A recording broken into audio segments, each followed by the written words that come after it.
And welcome back into One-on-One. Brendan Shorey here with Tucker Austin and Kurt Sippel. And it is time to talk about the NBA Finals. That series now tied up at 2 apiece. The Thunder take Game 4 last night in Indiana. And this is a series that, to put it bluntly, nobody really thought was gonna be 2-2 after 4 games. This has gone a completely different direction than I think anyone thought that it was going to. I remember last week, like, we have a TikTok on up on WFUV Sports TikTok of me saying OKC in 5, and I just sound like a moron now. But I honestly thought that after that first game, Oklahoma City just came out so aggressively. Audio listeners love you to death. Kurt Sippel has a deck of cards, which is in reference to a specific incident with Stephen A. Smith, where he was caught on social media. What do you mean, Tucker? I just want to play Solitaire. He was caught playing Solitaire during Game 4, and then came out on Twitter. I was just playing during breaks. He was like, I was playing during timeouts, guys, and then someone took a picture of him playing during the actual game. So funny stuff there.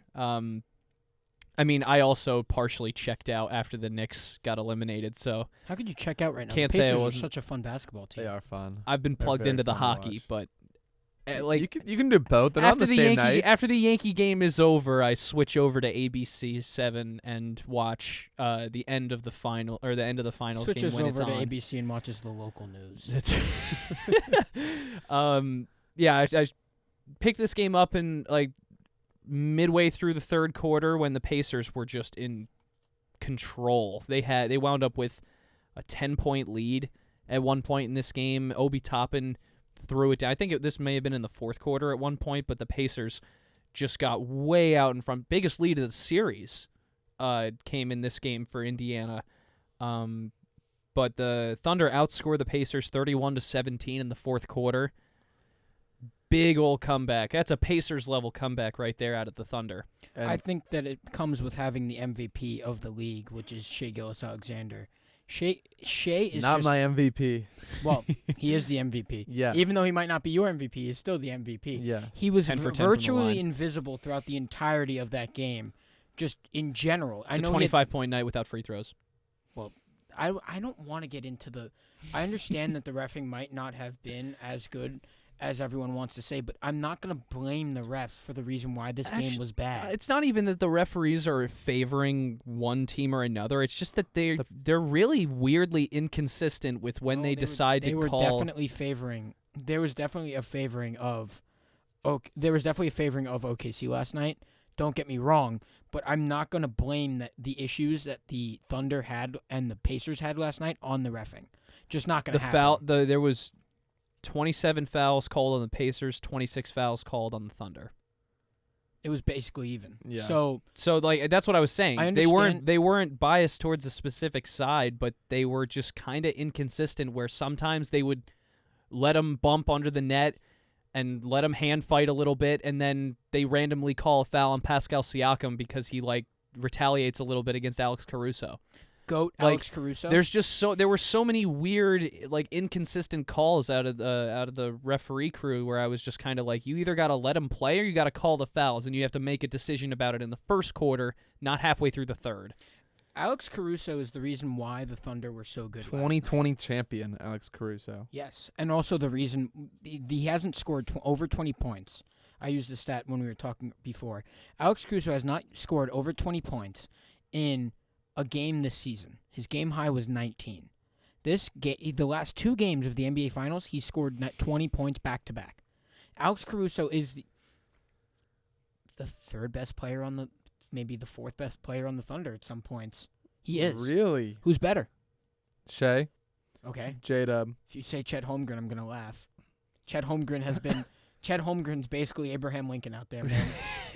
Dude, Richard Jefferson actually, like, he took a second to like recognize. Not a lot of the commentators mention the fact that Chet Holmgren does not have a lot of meat on his bones, and just kind of looks like walking around on toothpicks. But Richard Jefferson went like, That it was when Chet Holmgren went down because he like hurt his ankle a little bit, came up hobbling, but then was okay. Dribbles the ball down the court and then makes contact, his shin on another player. I forget who, but he goes down again and he's holding onto his shin. And Richard Jefferson's because like, I hit straight bone. look, if he if he has a little bit more muscle on his bone, then he probably doesn't feel that as bad. But like, remember when he got injured trying to guard LeBron before he was a rookie?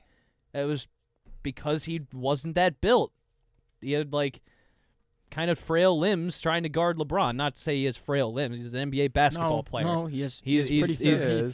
But in terms of NBA limbs. basketball players and other Definitely. like professional athletes at the top of their specific sport, he's a bit of a smaller guy. He's Tall, definitely a small guy. But a little small. But skinny.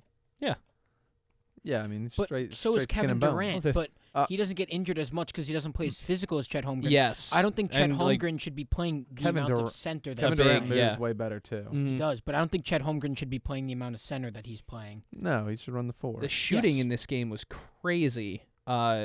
Thunder made more shots, but I thought the 3-point differential was really wild. Well, the 3 Pacers for hit, 17. yeah, and versus 11 for 36 for the Pacers. is the like, first how is time- that? How is that a loss? This is the you first know? time in an entire decade since more than a decade since the Golden State Warriors championship dynasty that we have seen an NBA team win a game with 3 point.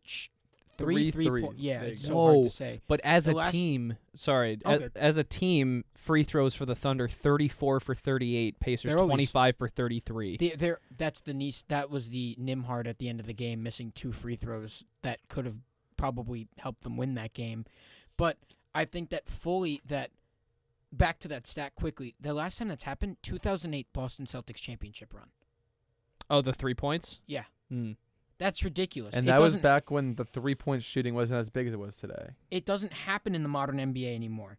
So to see that go on and the Thunder still winning, I will say, you might not agree with me, it might not be your MVP, it's because Shea had 15 points in 4 minutes. He appeared at the end. Throughout this entire game, he was waving guys off. He was telling Jalen Williams to go and work, which is a weird thing for him to do because, again, he's been so good all season. Why is he telling someone else to go and compete when he should be the guy that should be going with the ball? And then at that last 4-minute interval, he does what he does best, and that's take over the game. And again, I think another part of this is that the Thunder defense got so much better. They started to switch off Halliburton and focus on guys like Nimhart and Nesmith, who have been not forgotten, but they're better defenders than Halliburton. Halliburton might be the weakest defender on the court when the Pacers play him. Yeah. So when you switch from Halliburton to those guys who now are hoping that they get the open shots, because Halliburton, it's the drive and kick, open lane, go up to the lane. Now that you're not guarding Halliburton, he might have a free shot that he might take, but Nesmith and Nimhart are not open. So now you have less guys to go for. And those guys are always the ones that you look for to hit the clutch 3. That's where you got to be more aggressive if you're Halliburton. And I've seen him get comparisons to Steve Nash back in his MVP season, except Steve Nash actually knew when to be aggressive and attack and score, and that's something that Halliburton, while he somewhat has it in his game, if he's able to add it and be more aggressive more often, it makes it so they can't really do that. I think he has it. He just like you said, I think he just needs to sort of unlock it more often and let himself go aggressive more often, because I mean, you saw that shot from Tyrese Halliburton against which one? against SGA, the up and under. Yeah. Oh, Well, which one is crazy? so No, I like, understand it, so, but- Okay, so we talking pretty. about that one. We talking about the Knicks series. We talking about Game 1. Oh well, against the all of those Cavs. shots, but I'm talking about the up and under against SGA last night. Just such a pretty play, like, and perfect too, because like curls the ball toward himself, gets SGA to jump, and it's like he's like inches away, and then never takes his eyes off the rim, goes right up. He's been playing. It's weird with Halliburton in the series. He didn't have a I wouldn't call last night a I disappearing wouldn't say act. disappearance either. No, he had the He second has- highest points on the team for the Pacers. Well, that's not always that's not always such a big thing that happens. But I think another thing is that the Pacers are the disappearing acts happen so often that they were used to it, but they haven't had that recently in the playoffs. I was about to say that T.J. McConnell, something about T.J. McConnell, but he had 8 points. Like, you can't really ask him for any. No, you can't. I mean, he's like the more or less. But there were some moments where he would get inside and get like a pretty decent look and was just like kind of missing short floaters. And this was a game where, like, when the Pacers missed a shot, every time it was just shooting themselves in the foot because they had such a big lead, and Oklahoma City would get a bucket, and then the Pacers would get a bucket, push back out in front. But then eventually in the fourth quarter, the bucket stopped, and they just started missing. They looked like the Thunder from the 2 games previous, and the roles were reversed this time. But, I mean, Siakam is continuing to be, like, the de facto number 1 option for this Pacers team. He's always been the de facto when number 1 Halliburton's option. not, like, when Halliburton doesn't have his takeover, essentially, to use 2K terms, Pascal Siakam is always the number 1. Man, I don't know why Siakam got so much disrespect the entire time before this. I understand that he might have been. He's forgettable. Is he? Yeah. I don't think Pascal Siakam's forgettable. When you think about the Toronto I Raptors really like championship Pascal team, who Siakam. do you think about? Ooh, I Kawhi. made a really big mistake here. Hold on. Then after that, who do you think Van about? Vliet. Yep. After that, Kyle Lowry. Lowry. I don't know, man. No, because I also like. He's forgettable, and that's not necessarily a bad It's not a bad thing. It means he plays his role really well because you barely even notice that he's there, but he's the most impactful player on this Pacers team. Or one of the more impactful players on that Raptors team. Just kind of forget that he's doing what he does. And I don't think that I don't think that he deserves the forgettable. No, not at all. But it's not his fault. But it's just how it's his game. You got to take it both ways. It also means that he's not playing terribly out there. He's never ever played. I wouldn't say that he ever played terribly. It's all good. I don't think he's ever played terribly enough where people would be like, "Oh, he hasn't been good enough right now for him to be on the court." Pascal Siakam, when he got to the Pacers, everyone knew what he was going to be. They knew he was going to be the second or first option almost all the time. You know what I mean? Yeah.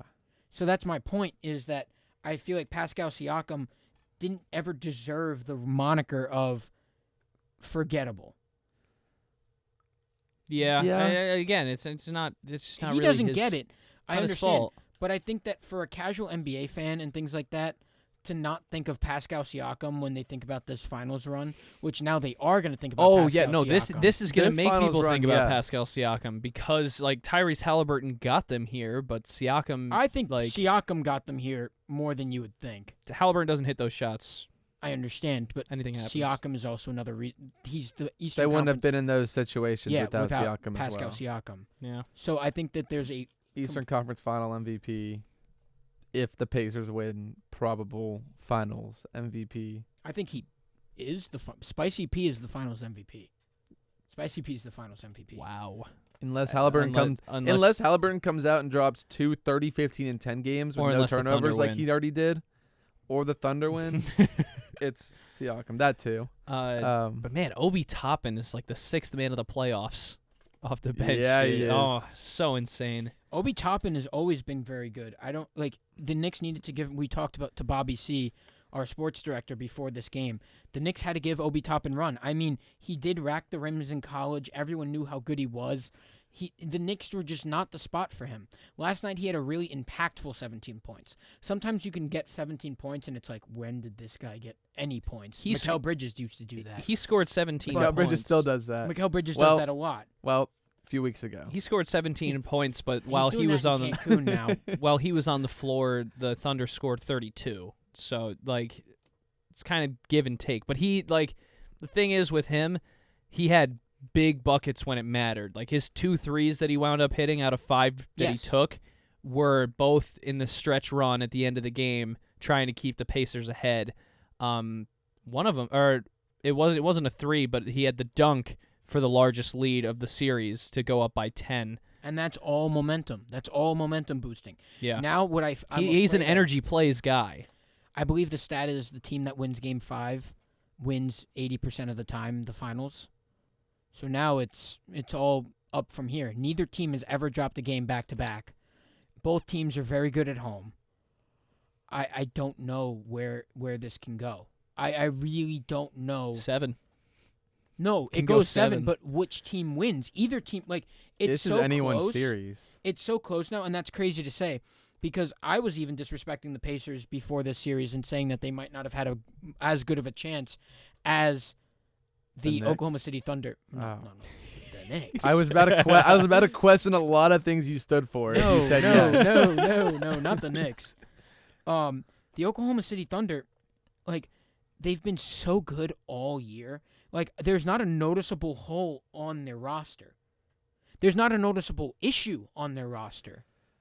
So that's why every time... Name one. Hartenstein. He's not an issue, though. He's a another... bit of a hole, though. He's a bit of a hole. Maybe he's not an issue, but defensively out on the perimeter. yeah, that was Hartenstein? that was always his issue. Yeah. Name a better center that can guard the prim like that they can get realistically. Oh, that they can get? Realistically. That they could have had. Oh, I don't know. Maybe I haven't- send I shit haven't out Not there. a lot of them. I haven't known a really good center that can guard the perimeter very often. Nick Claxton is one of them. He's pretty good at it. Day'Ron Sharp's pretty good at it. And he's not that big of a dude. He's pretty thin and nimble. Remember when Mikal Bridges was for perimeter defense? Remember when that was why the Knicks got him? Well, there was a big reason. That's what made him go from 4 first-round picks to 5, actually.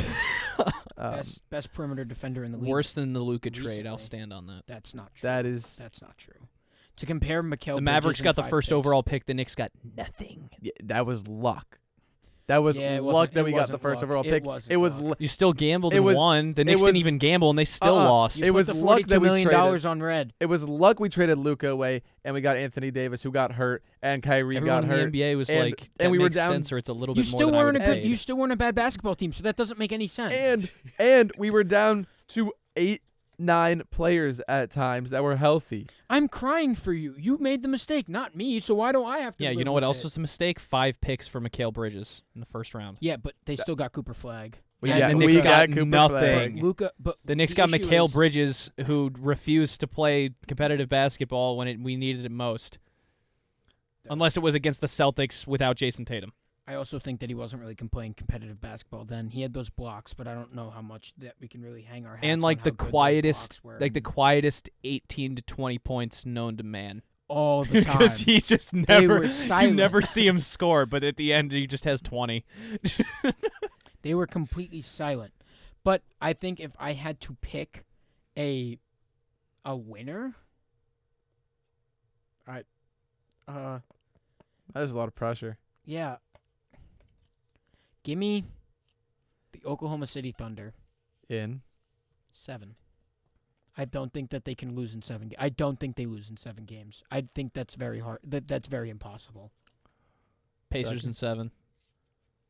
I don't think they Oh, will. wow. Now the Pacers are definitely winning. What is it? Win, win, win. Yeah, Pacers in 7. Because, like Kurt said, these teams haven't lost 2 games in a row this series, and I don't expect that to change. You think the Pacers take both games in Oklahoma? I don't think they really care about. No, it's back and forth now. I know. We're going to game 5. Yeah, but I the know, game but I'm 5 saying is in 5 in Oklahoma. Oklahoma, Oh, 7 in my So brain. Oklahoma. Pacers would My have to brain win in forgot Oklahoma how in game that 5, worked. and then Sorry, Oklahoma in the game Gabelli 7. math wasn't running through my head at the moment. I got know. it. Yep. Like that makes me lean towards Pacers in 6, but I'm gonna say Pacers in 7 because At of Indiana like, Fieldhouse. Yeah, I'm gonna say Pacers in 7 just for the sake of the Be so- competitiveness be of the so series.